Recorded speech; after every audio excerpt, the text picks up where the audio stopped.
गुरु नानक। धन बाबा नंद सिंह जी। जन्म कथा बाबा नंद सिंह जी की। सेवक कैसा हो। बाबा जी वागे विराजमान है। गांव से दूर 2-3 किलोमीटर के अंतर में कुटिया बनाई हुई है और उसमें ड्यूटी संगत ने अपने आप ही लगाई हुई है। कभी कोई अपनी बारी अनुसार प्रसाद लेकर आता है। प्रसाद सिर्फ एक बार दोपहर 12 साढ़े 12 बजे आता है, क्योंकि बाबा जी ने भूख और नींद पर जीत प्राप्त की हुई है। बहुत काम खाते थे और कम ही सोते थे। बाबा जी कहते थे कि इतना भी हम इसलिए खाते हैं क्योंकि सद्गुरु बानी में फरमाया है, छोड़ी अन्न करही पाखंड, इसलिए अन्न छोड़ना नहीं कम किया है। बागा गांव का रहने वाला सरदार ज्ञान सिंह, जो कि अच्छा धनी आदमी था, इसकी बारी आई प्रसाद लाने की। वह गांव का अच्छा जाना पहचाना व्यक्ति था और जब भी कभी इसके घर किसी मेहमान ने आना हो तो इसको शौक था कि वह आप सब्जी बनाता और सब्जी बड़ी स्वाद हुई करती थी। ऐसी स्वाद बनाता कि खाने वाले के मुंह से पानी छूट जाए। आज इसके प्रसाद की बारी आई तो इसने अपनी आदत अनुसार आप सब्जी तैयार की। पर इसको एक आदत थी कि जब भी सब्जी बनाता तो खा कर ज़रूर देख लेता, फिर उस अनुसार नमक मिर्च मसाला डाल लेता।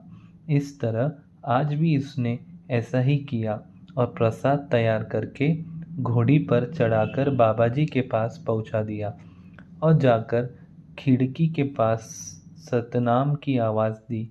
बाबा जी अंदर से आए और प्रसाद वाला डिब्बा ज्ञान सिंह से पकड़कर अंदर ले गए। ज्ञान सिंह बाहर खड़ा है, क्योंकि मर्यादा उस समय यह थी कि जो भी आदमी प्रसाद लेकर आए वह वापस न जाए। जितना समाया बाबा जी प्रसाद न खा ले और बर्तन बाहर न ले आए, उतने समय वह खड़ा होकर इंतज़ार करे और बर्तन लेकर वापस जाए। इस तरह ज्ञान सिंह बाहर खड़ा रहा, परंतु आज ज़्यादा समय नहीं लगा। बाबा जी थोड़े समय में ही बाहर आ गए और आते ही पूछने लगे, ज्ञान सिंह, आज प्रसाद आपने ही तैयार किया है? जी हाँ, ज्ञान सिंह ने उत्तर दिया। ज्ञान सिंह, आज जब यह प्रसाद गुरु नानक पातशाह के आगे रखा तो उन्होंने खाया नहीं। कहने लगे, नंद सिंह, प्रसाद क्या खाए, यह प्रसाद तो झूठा है। सच बोल ज्ञान सिंह, प्रसाद झूठा किया था? कहने लगा, जी वैसे तो झूठा नहीं किया, सब्जी खाकर देखी थी, नमक मिर्ची मसाला देख रहा था। कहने लगे, ज्ञान सिंह, गुरु नानक कहीं मिर्च मसाला देखते हैं? यह संसारिक स्वाद वह देखे जिसको नाम का रस न आया हो। जाको आयो एक रस, जो कोई इन रसों कसों में फंसा है, समझो उसको अभी वाहेगुरु के नाम का रस नहीं आया, वह इस रस स्वाद में नहीं पड़ता। इसलिए ज्ञान सिंह, आज के बाद आपने प्रसाद लेकर नहीं आना, क्योंकि जिसको इतना ख्याल नहीं कि मैंने प्रसाद गुरु नानक के लिए लेकर जाना है, कैसे लेकर जाते हैं, तो इससे न लेकर आना ही अच्छा है। ज्ञान सिंह बाबा जी के चरणों में गिर पड़ा और कहने लगा, बाबा जी आप मुझे एक बार क्षमा करें, मुझसे भूल हो गई, कल फिर प्रसाद लाऊंगा आपकी इच्छा अनुसार, अब मुझे बख्श दो। महापुरुष बहुत दयालु होते हैं।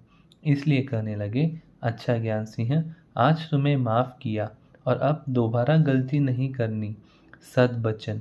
कहकर ज्ञान सिंह वापस गया और जाते ही अपने खेत में गया और अपने नौकर को कहा, कहने लगा, मैंने गेहूँ काटनी है और जैसे आप मुझसे हिस्सा लेते हो कि इतनी काट कर इतना हिस्सा, इसी तरह आज मैं करूँगा। वे कहने लगा, महाराज आप मालिक हो, हम काम करते हैं, आपने क्यों ऐसा करना? कहने लगा, नहीं, आज मैंने अपने मालिक को खुश करना है और वह ऐसे ही खुश होगा। ज्ञान सिंह ने सोई घीव काटी और जितनी हिस्सा बनता था ले लिया और सोए उसे दाने निकालकर अपने ही पास कर बड़ी श्रद्धा भावना से प्रसाद तैयार किया। और अब जब प्रसाद लेकर जा रहा है, घोड़ी पर चढ़कर नहीं, पैदल नंगे पाँव, हाथ में डोल पकड़ा है, पर नीचे नहीं लटकाया, ऊंचा उठाकर रखा है, कहीं मिट्टी धूल उड़कर ऊपर न पड़ जाए। इतने प्यार से जब प्रसाद लेकर बाबा जी के चरणों में पहुंचा, सदनाम की आवाज़ दी। बाबा जी अंदर से आए और प्रसाद लेकर अंदर चले गए। आज काफ़ी देर से बाहर न आए और जब आए तो बहुत प्रसन्न होकर बोले, ज्ञान सिंह, हम तो कल भी भूखे रहे और आज भी। यह सुनते ही ज्ञान सिंह के पाँव के नीचे से ज़मीन खिसक गई और कहने लगा, बाबा जी ठीक है, कल तो आप भूखे रहे, पर आज क्यों? कहने लगे ज्ञान सिंह, आज जब हमने प्रसाद गुरु नानक पातशाह के सामने रखा, धन गुरु नानक पातशाह खाने लगे और खाते खाते सारा ही खा गए और कहते, नंद सिंह, आज तो प्रसाद बहुत ही स्वादिष्ट है। शाबाश ज्ञान सिंह, आज हम बहुत ही प्रसन्न हैं तुझ पर कि आप ऐसी भावना से प्रसाद लाए हो और धन गुरु नानक पातशाह ने बड़ी खुशियाँ बख्शी है। ज्ञान सिंह, तू ऐसा प्रसाद हर रोज़ ज़रूर लेकर आया कर। ज्ञान सिंह चरणों पे गिर पड़ा और रो रो कर चरण धो दिए। धन बाबा जी, आप और आपकी कमाई, मैं कौन हूँ करने वाला? यह तो सब आपने ही कृपा की है। आपने ही सिर पर हाथ रखकर प्रसाद बनवाया है। आप ही स्वयं कृपा करते हो। मैं कौन बेचारा हूँ? सो गुरुमुखो, बाबा जी इस बारे सुमत देते थे कि जो सद्गुरु को भोग लगाने के लिए प्रसाद तैयार करना है, उसको बिल्कुल चख कर नहीं देखना, क्योंकि कईयों की आदत होती है कि वे नमक मिर्ची देखने के लिए बीच में ही से ही लेकर चख लेते हैं। पर बाबा जी सन्मुख बख्शो थे कि इस तरह नहीं करना।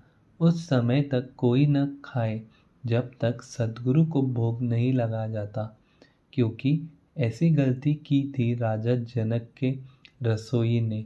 तो इस कारण ही राजा जनक ने श्राप दिया कि जाओ राक्षस, तूने यह क्या किया?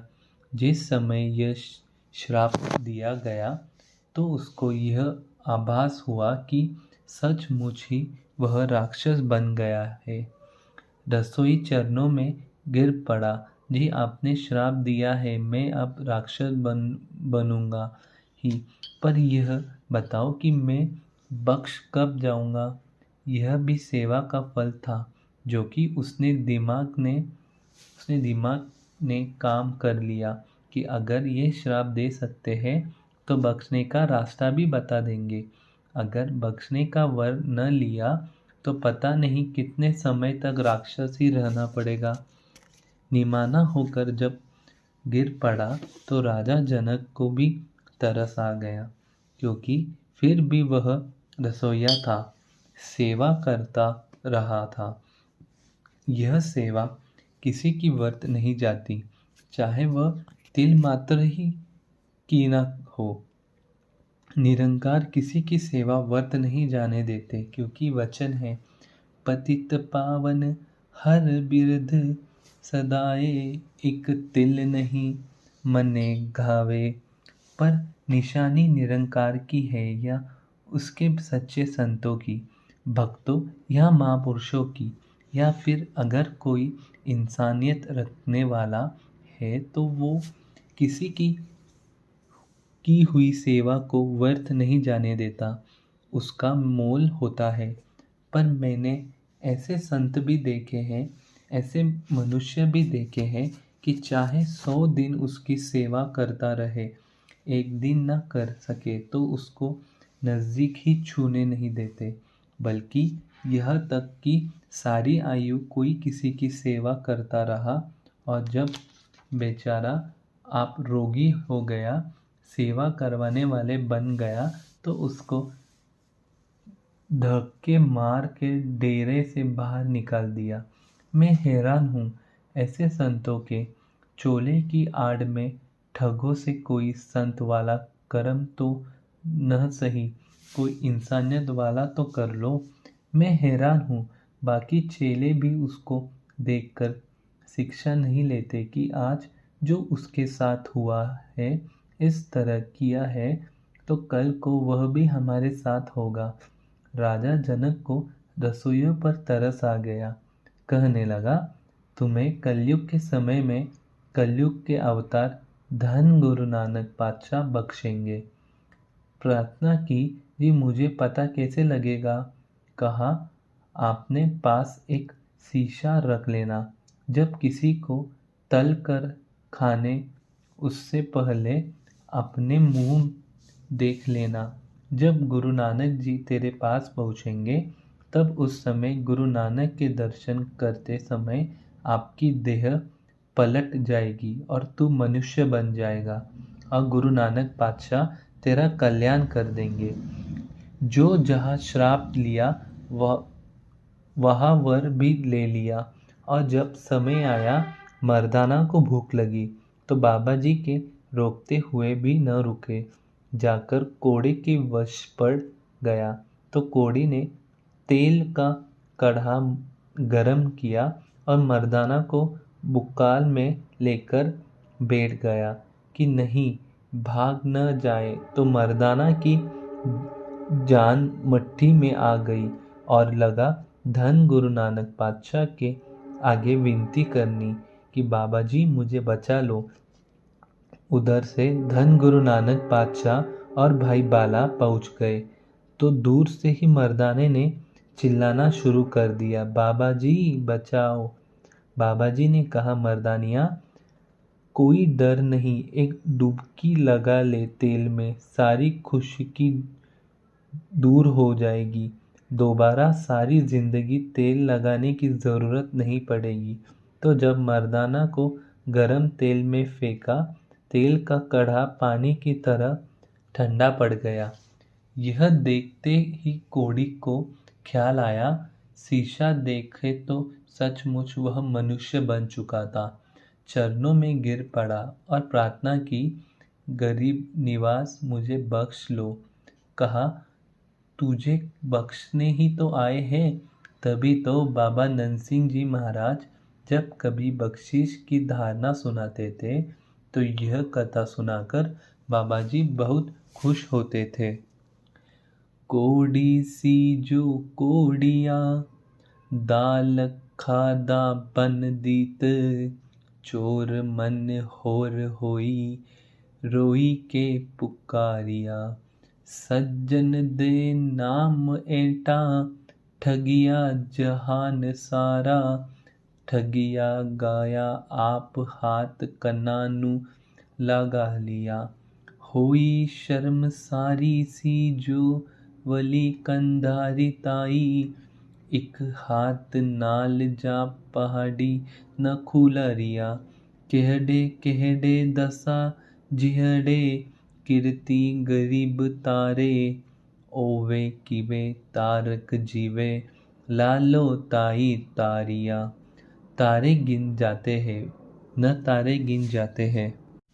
आकाश के तारे तो गिन जा सकते हैं, वैज्ञानिकों ने तो गिन भी दिए हैं, पर हे गुरु नानक, जितने आपने तारे वे नहीं गिने जा सकते।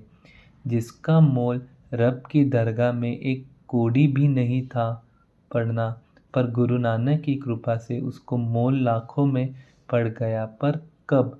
जब वो निमाना होकर गुरु नानक के आगे गिर पड़ा। बाबा जी वचन करते थे, हे भाई, आपके गिरने में देरी है, गुरु नानक पातशाह के बख्शने में देरी नहीं। आँख खोलनी और बंद करने में समय लग सकता है, पर गुरु नानक द्वारा बख्शने में समय नहीं लगता। पर शर्त है कि कोई निमाना होकर गिर पड़े। नानक गरीब दही पाइया दुआरे। सज्जन ठग जो धर्म की ओट में लोगों को लूटता था तो फिर मार कर फेंक देता था, इतने पाप कर रहा था। आज धन गुरु नानक पातशाह इसके पास पहुंच गए।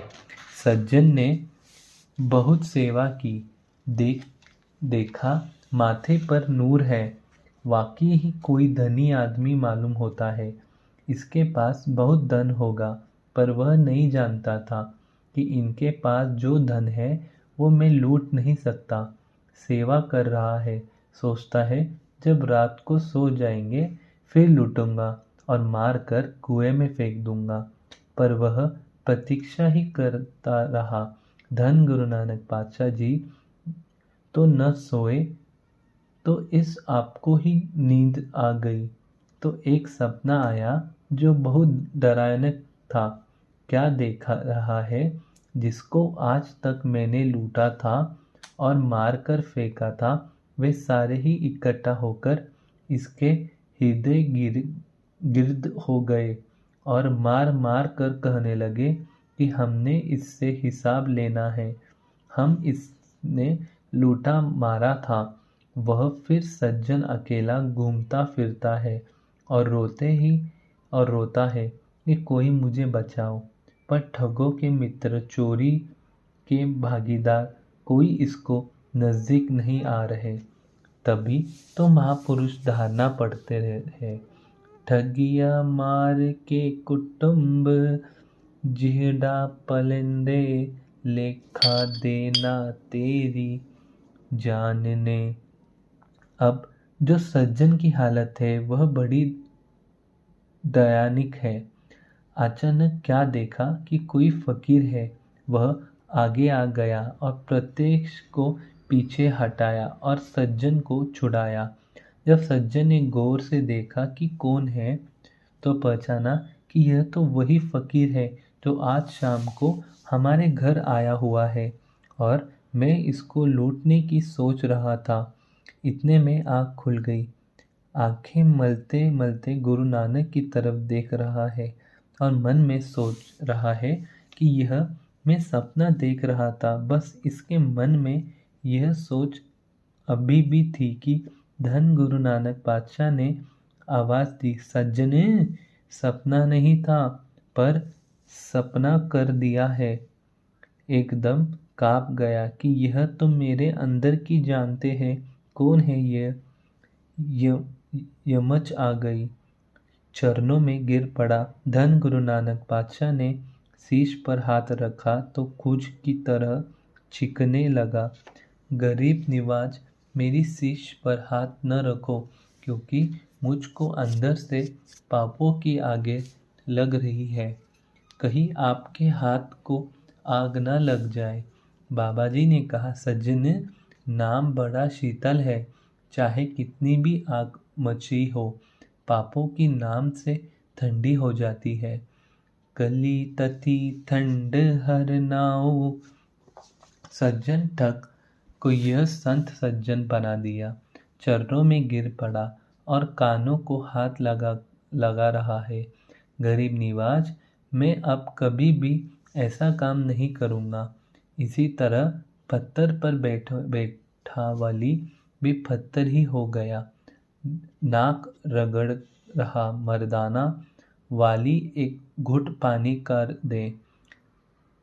पर पानी नहीं दिया। पत्थर पर बैठा था। दिल भी पत्थर जैसा हो गया। उस पत्थर को बाबा ने फिर मोम बनाकर पंजा लगा दिया और आज तक वह पंजा ऐसे ही लगा हुआ है।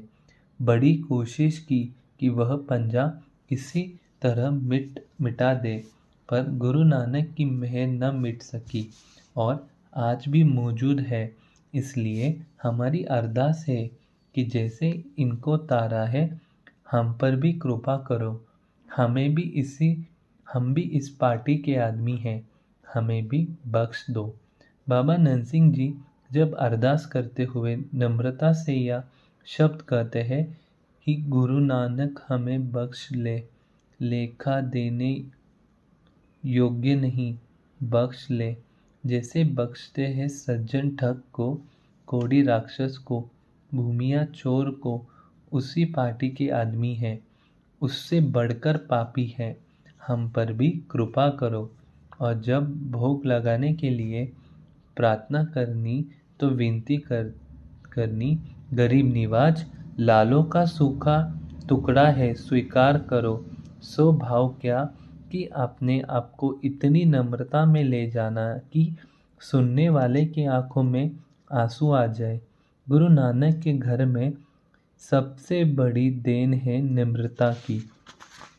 जहाँ नम्रता है वहाँ गुरु नानक देव आप है, और जहाँ नम्रता नहीं वहाँ कुछ भी नहीं है, क्योंकि धन गुरु नानक पातशाह निरंकार के खजाने में से नम्रता ही लेकर आए थे। सो गुरुमुखो, यह थी गुरु नानक का ही घर है कि जहाँ कमाई करके भी नीवा होकर रहना है, फिर भी कुछ बनना नहीं, अपने आप को बताना नहीं।